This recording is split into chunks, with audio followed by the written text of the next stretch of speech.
Hi friends, எல்லோரும் எப்படி இருக்கீங்க? எல்லோரும் சூப்பராக ஹாப்பியாக இருக்கீங்கன்னு நம்புகிறேன். நானும் ரொம்ப ரொம்ப ஹாப்பியாக இருக்கேன். இது 2 டேஸ் விலாகு.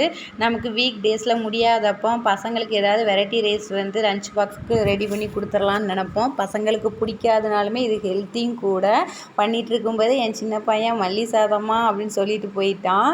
அப்புறம் ஃப்ரெண்ட்ஸ், உங்கள்கிட்ட நான் ஒரு கொஷின் கேட்கணும்னு நினைக்கிறேன். நல்லா படிச்சுட்டு வேலைக்கு போகிறவங்களுக்கு அறிவு இருக்கா, இல்லை வீட்டில் இருந்துகிட்டே அவங்களுக்கு அவங்க ஃபீல்டு அவங்களுக்கு தெரியும், ஆனால் வேலைக்கு போயிருக்க மாட்டாங்க, ஆனால் அவங்களுக்கு அறிவு அதிகமாக இருக்குமா அப்படிங்கிறத எனக்கு சொல்லுங்கள். ஏன்னா ஒரு ஊரில் வந்து ஒரு அண்ணன் தம்பி 2 பேர் இருக்காங்க.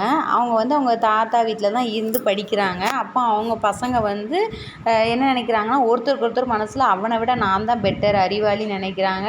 அப்படி நினச்சிட்டு இருக்கும்போது தாத்தா தோட்டத்துக்கு கிளம்பிட்டுருக்காரு. தாத்தா கூட இந்த பசங்க நானும் வரேன்னு சொல்லி போகிறாங்க. போனோடனே அங்கே மரங்கள் செடிகள் எல்லாத்தையும் பார்த்துட்டு ஓடி பிடிச்சி விளாண்டு மரம் ஏறி விளாண்டு டயர்டாயிடுறாங்க. தாத்தா கூட வந்து கட்டிலில் படுக்கிறாங்க. அப்போது ஒரு அந்த தோட்டத்துக்கு காவலாளி வச்சுருப்பாங்கள்ல, அவர் வந்து ஐயா அந்த பைப்பு இது ரிப்பேர் ஆயிடுச்சு, அதுக்கு ப்ளம்பர் வந்திருக்காரு ரிப்பேர் பார்க்கணுன்னா, சரி போப்பா நானும் வரேன்னு சொல்லிட்டு போகிறாரு. பசங்களும் கூட போகிறாங்க. அப்போ அந்த ப்ளம்பர் சொல்கிறாரு, ஐயா அந்த வாசருக்குள்ளே பைப்பு வெளியே வந்துருச்சு அப்படின்னு சொல்கிறாங்க. அப்போ சரி பண்ணுங்கன்னு சொல்லும்போது இதில் 2 பேர் என்ன நினைக்கிறாங்கன்னா, நம்மளை இதில் அறிவாளி நம்மளை காட்டிக்கணும் அப்படின்னு நினைக்கிறாங்க. அப்போ ஒரு குட்டி பையன் மாடு மேய்க்கிற பையன் அவனும் அங்கே நின்று அதை வேடிக்கை பார்த்துட்ருக்கான். அப்போ அதில் சகோதரர்களில் ஒருத்தன் வந்து என்ன பண்ணுறான்னா, கல்லை தூக்கி உள்ளே போடுறான். உள்ளே போட்டுட்டு பாருங்கள் தண்ணி வந்து எவ்வளோ இருக்குன்னு நான் கண்டுபிடிச்சிட்டேன் அப்படிங்கிறான். அப்புறம் இன்னொரு பையன் சொல்கிறான், இருங்க தாத்தா நீங்கள் எனக்கு 50 பைசா தாங்க, நான் ஒரு நூல் வந்து வாங்கி கொண்டு வந்து எவ்வளோ தண்ணி இருக்குது எவ்வளோ நீளம் இருக்குதுன்னு சொல்கிறாங்க. அப்போ அவங்க எல்லோரும் சிரிக்கிறாங்க. அந்த மாட்டுக்கார பையனும் சிரிக்கான். நீ எதுக்கு சிரிக்கிற, நீ என்ன ரொம்ப அறிவாளியான்னு அந்த பையங்க கேட்காங்க. ஆமாங்க வாங்க அப்படின்னு சொல்லி கிணத்த எட்டி பாருங்கள், இந்த கிணத்துல எவ்வளோ தண்ணி இருக்கோ அதே அளவு தான் அதுலேயும் தண்ணி இருக்கும் அப்படின்னு சொல்கிறான்.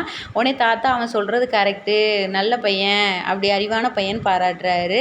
அப்போ தான் அவர் சொல்கிறாரு, நீங்கள் கற்றதை வச்சுக்கிட்டு இருக்கிறது கடுகளவு தான், அதை வச்சு நீங்கள் தன்னைத்தானே அறிவாளின்னு நினைக்கிறீங்க, அதை நிரூபிக்கணும்னு நினைக்கிறீங்க, கல்லாதது நிறைய அனுபவ அறிவு இருக்குது, அது அந்த பையனுக்கு இருக்குது அப்படின்னு சொல்கிறாரு. அப்போ தான் அவங்களுக்கு புரியுது. அதாவது என்ன சொல்ல வரேன்னா, இப்போ பாருங்களேன், ஒரு எக்ஸாம்பிளுக்கு இப்போ வாழைப்பூவை நான் கட் பண்ணுறேன். அது வந்து விலையும் கம்மி, அதே டைமில் வேலைப்பாடு ரொம்ப ரொம்ப அதிகம். அதில் உள்ள அந்த நரம்பு பூவு அந்த தொப்பி மாதிரி இருக்கிற அந்த போட்டு அதெல்லாம் எடுத்து அதை கட் பண்ணவே நமக்கு 1 மணி நேரத்துக்கு மேலே ஆகும். ஆனால் அதேவே ஒரு பர்கரோ ஒரு என்ன சொல்ல ஒரு ஃபாஸ்ட்டு ஃபுட்டு அன்ஹெல்த்தியான ஃபுட்டை ஆர்டர் பண்ணி சாப்பிட்றதோ, இல்லை நம்ம வீட்டில் வந்து உடனே இன்ஸ்டண்ட்டாக ரெடி பண்ணி சாப்பிட்றதோ ஈஸி. ஆனால் இது ரொம்ப ரொம்ப கஷ்டம். ஆனால் இதில் உள்ள சத்துக்கள் அதில் சுத்தமாக கிடையாது. இதில் தான் அதிகமான சத்துக்கள் நமக்கு இருக்குது. சத்துக்கள் இருக்குங்கிறதுக்காக நான் இவ்வளோ கஷ்டப்படணுமா அப்படின்னு நம்ம நினைப்போம். ஏன்னா இந்த முருங்கைக்கீரை உருவும்போது இந்த வாழைப்பூவுக்கு பண்ணும்போது. ஆனால் எவ்வளோ கஷ்டப்பட்டு நமக்கு அந்த பொருள் கிடைக்கிதோ அதோட மதிப்பு அதிகம், அதோட நிலைப்புத்தன்மை அதிகம், நமக்கு நிரந்தரமாக இருக்கும். ஆனால் கஷ்டப்படாமல் ஈஸியாக கிடைக்கிறது வந்து நிரந்தரம் கிடையாது. அது நம்ம ரியல் லைஃபுக்கு ஹெல்த்தியும் கிடையாது. ஆனால் அதை நிறைய பேர் புரிஞ்சிக்க மாட்டாங்க. என்ன நினைக்கிறாங்கன்னா, நான் எல்லாரையுமே சூழ்ச்சி தந்திரத்தால், அதை அறிவுன்னு நினச்சிக்கிறாங்க, சூழ்ச்சி தந்திரத்தால் நான் எல்லாத்தையுமே ஈஸியாக எடுத்துக்கிட்டேன் கிடச்சிட்டு, அவங்க முட்டாள்னு நினைக்கிறாங்க. ஆனால் அவங்க யூஸ் பண்ண ஆயுதம் பாசம். அது வந்து அவங்களுக்கு தெரியல, நம்ம பாசத்தால் தான் அவங்க ஏமாந்தாங்கங்கிறது தெரியல.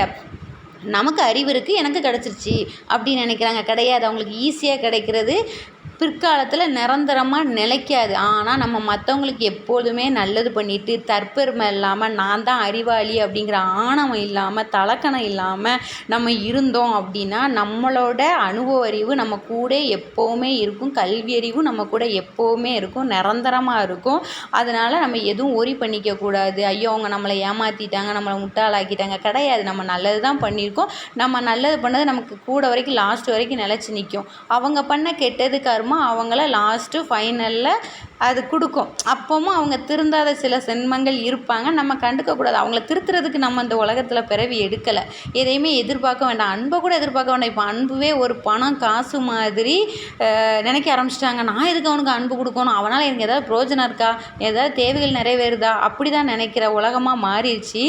நாம் அவங்கள மாற்ற நினைக்கக்கூடாது, நம்ம தான் மாறிக்கணும். அதுக்காக கெட்ட வழியில் மாறிக்கணும்னு நான் சொல்லலை, நாமளாகவே இருப்போம். ஓகே ஃப்ரெண்ட்ஸ், லைக் பண்ணுங்கள், ஷேர் பண்ணுங்கள்,